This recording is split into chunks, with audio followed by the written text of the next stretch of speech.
Hello and welcome back to Inquisitor Martyr. Last time we kept going with our Void Crusade, and we are almost done. We only have 4 missions left. So let's dive into these and start getting our last few done.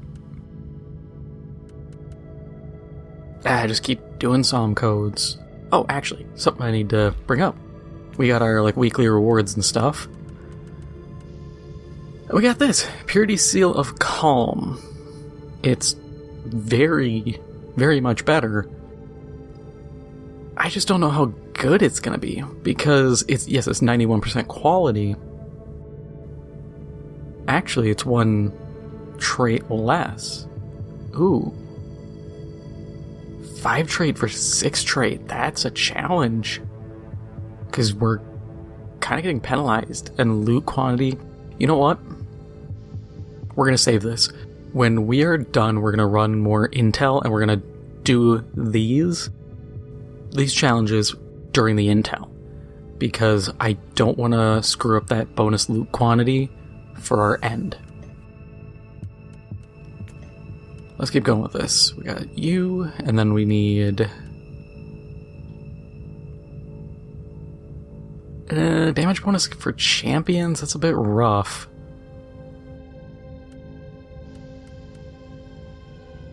And before anybody even thinks of it, did I go back through like I said I would and figure out which cards I need to use? No. No, I didn't.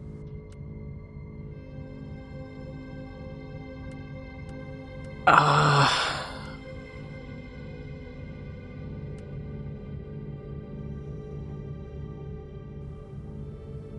think it's this one is the one we need.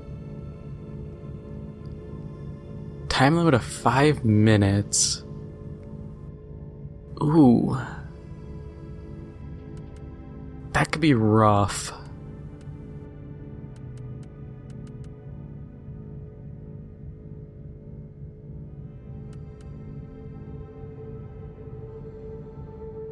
We'll do that because 75% warp resist. Ooh. Terrifying. That 5 minute, it is a rescue. Let's see. Oh, that's a run. I'm actually gonna back out of that. Just because the time frame, that is a crunch. Even though we're not suffering too heavily, I also don't wanna kind of bank on that, because we could get screwed over real easy.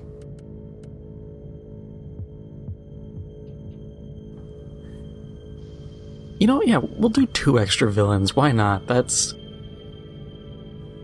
And before this screws me over.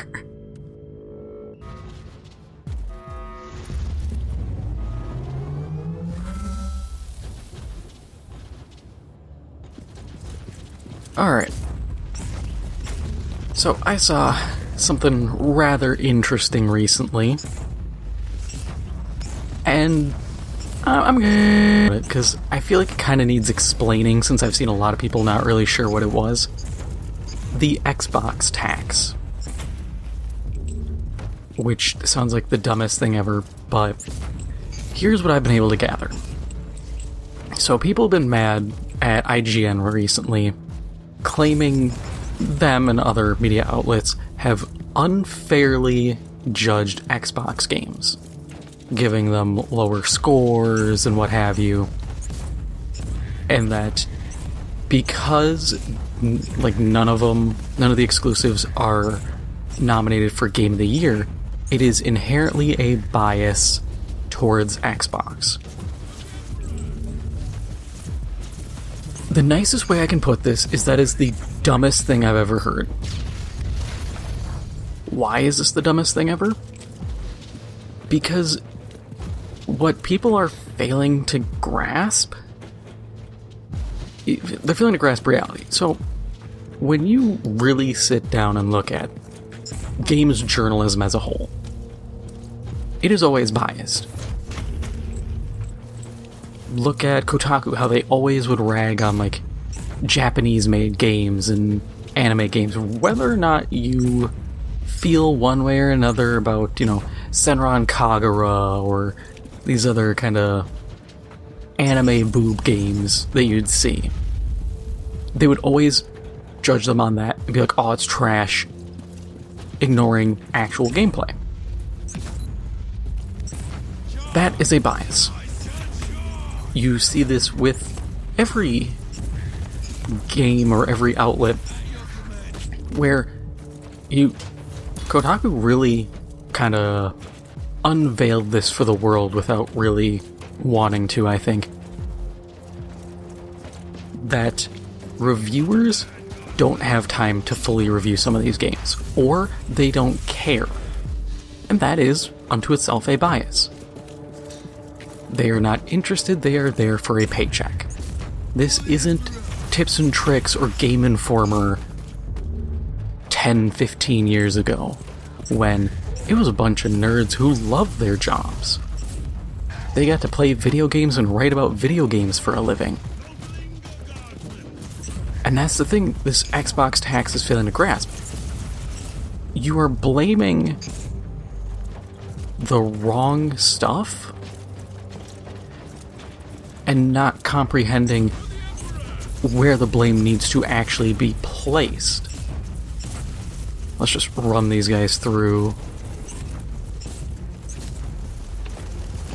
I was hoping to get them in so they're not dead. Get in. Yes! Everybody survived. But that is the problem.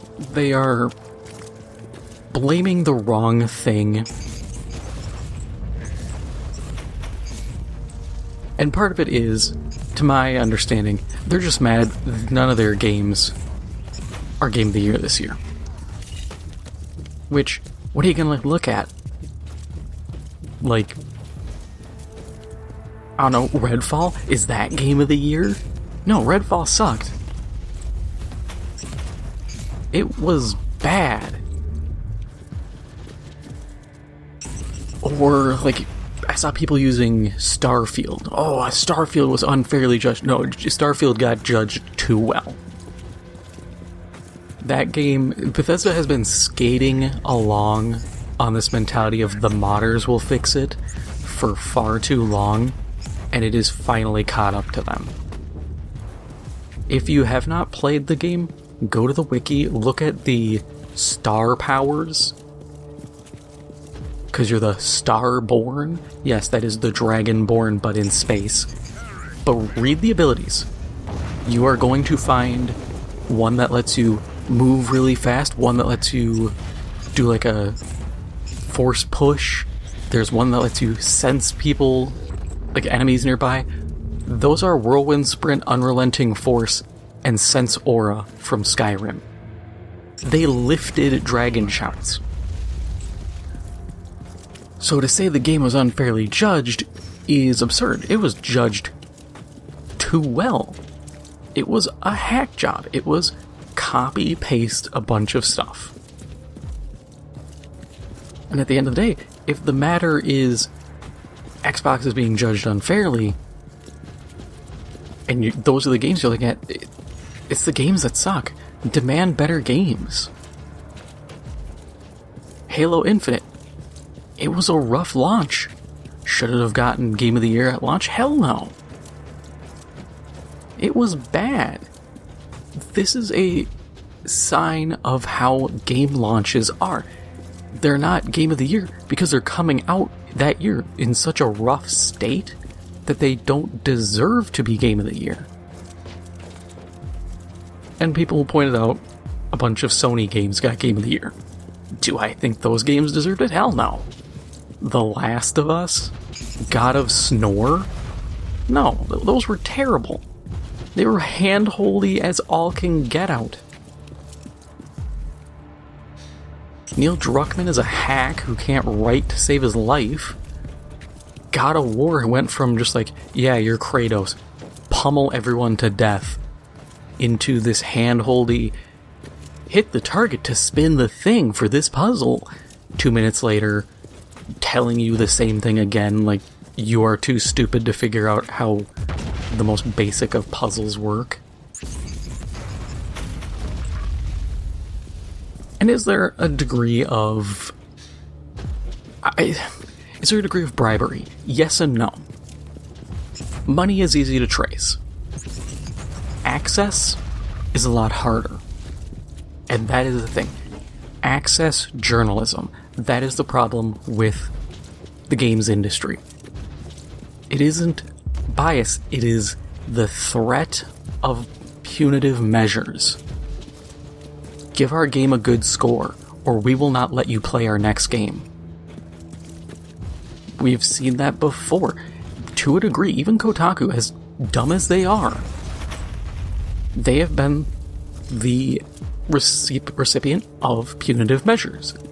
When they get blacklisted, whether or not you agree that they should be blacklisted from Nintendo games or Bethesda games, they have received punishments that are directly affecting their bottom line.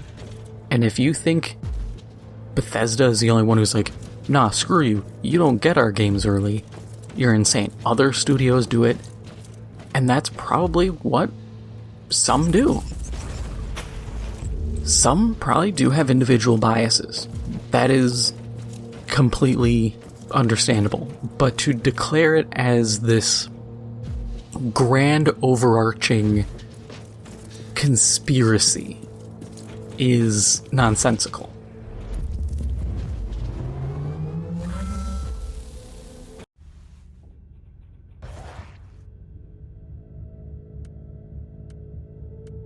Got some good stuff there.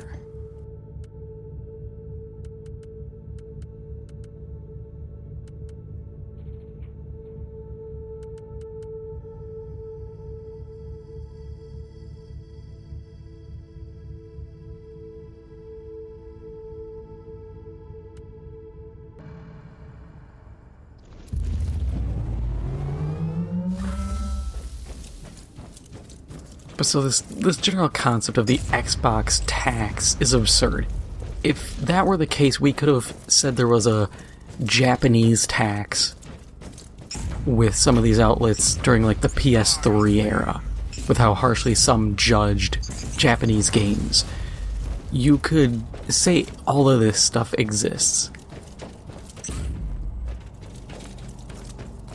What really needs to be done, first off, Game Awards. Game Awards need to go away. People who think that is a valid measurement of a game are... I will be generous. I will say they are misinformed.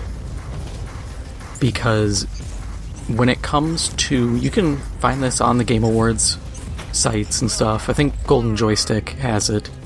But I also believe Game Awards themselves have it. When it comes to voting... Users, you, me, every Tom, Dick, and Harry on the street, we only account for 10% of the actual rating on the game. 90% comes from some nebulous internal group. It's the same as the Grammys, the Golden Globes, the Oscars. It's a bunch of people detached from everyone else, the high-ups, who come together to jerk each other off. It's a circle jerk. That's all it is.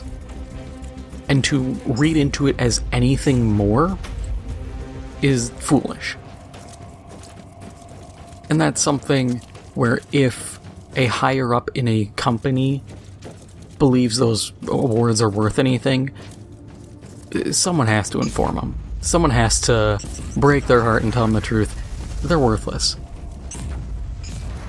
You are better off getting information on whether a game is good or not from your average person who paid for the game. Because these other people have less of an attachment. They don't care as much because it's not their thing. But I do get it. I understand Xbox players being mad. I do think this revived console war stuff I've seen in the past year or so is the most cringe thing I have seen in a very long time.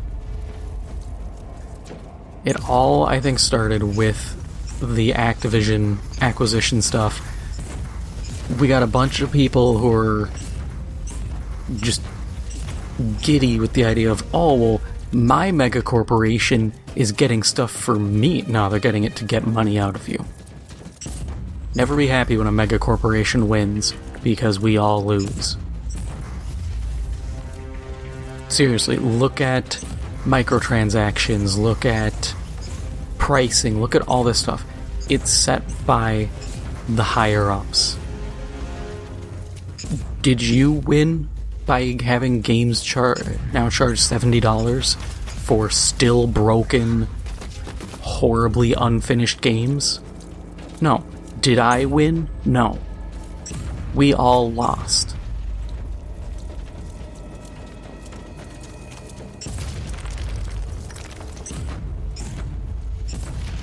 But like I said, it's sad because the people who are complaining about this Xbox tax, they're so close to figuring out the reality. That the access journalism is the problem. That you have to understand the perspective of the person writing a review. Why do you think people didn't like the revived version of G4 and Attack of the Show? Because outside of Frosk being a pain in the ass, there's also the fact that they were just reading reviews by other people. They weren't reviewing the game. If Donnie is reviewing the game, I don't want to hear Tom tell me about the game and read that review. I want Donnie to tell me. I want to be able to associate that review with that person. Prime example here, when it comes to reviews, is with YouTube. Video Game Donkey. We all know Donkey hates JRPGs. Coming into a video about, like, Xenoblade, you have an understanding. Oh, he's going to be more critical because he doesn't like them. He doesn't enjoy the mechanics. If the game is good, that can either mean it strays away from standard JRPG tropes and mechanics, or it can be a very good game that can make someone who hates JRPGs actually enjoy them. But if you have someone who really enjoys JRPGs review it, they may be more positive, or they may be more negative because of those changes or possible issues.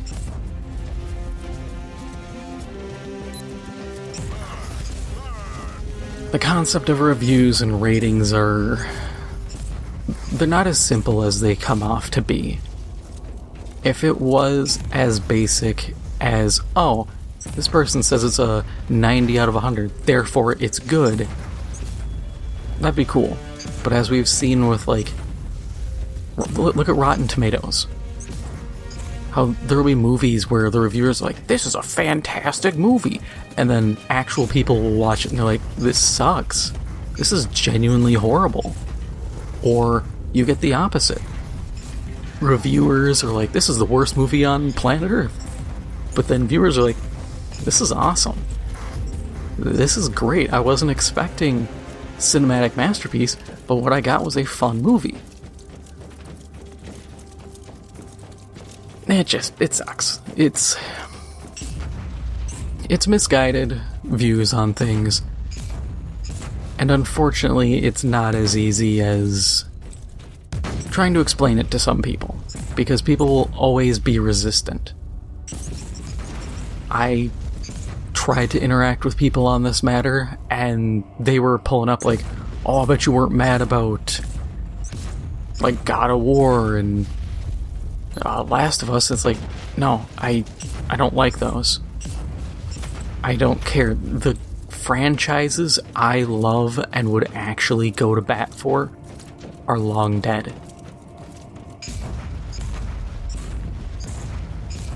I have no horse in this race. I don't get anything by seeing a Bethesda game not get nominated. I don't get anything by seeing, like, Elden Ring get nominated for Game of the Year. I don't get anything for seeing God of War go up there. It's just awards. Who cares?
Nice, we got our seasonal mission to a boss. We are pulling out a ton of loot. Whew. Let's rifle through all this quick. Ah, it's terrible. Pistol, it's getting dumped. It's also not that good. Not good.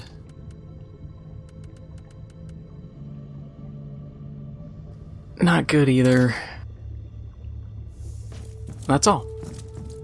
So, that is all for now. If you enjoyed this episode, make sure to hit the like button, helps out the channel a lot. And if you haven't already, make sure to hit the subscribe button. Thank you for watching, and I'll see you in the next one.